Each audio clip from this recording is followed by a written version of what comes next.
Are you tired of guessing what each button does in Zoho Mail? Change the display language in under 30 seconds.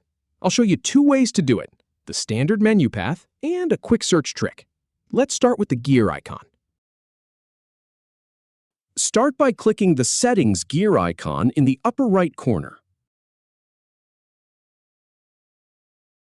Then, in the left sidebar, click System.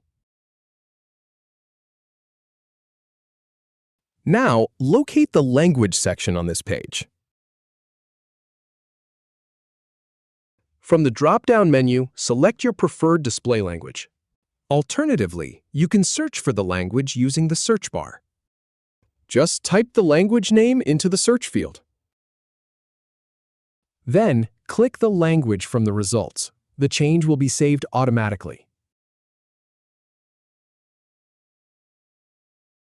If you have any feedback, or if any info is inaccurate, please leave a comment below.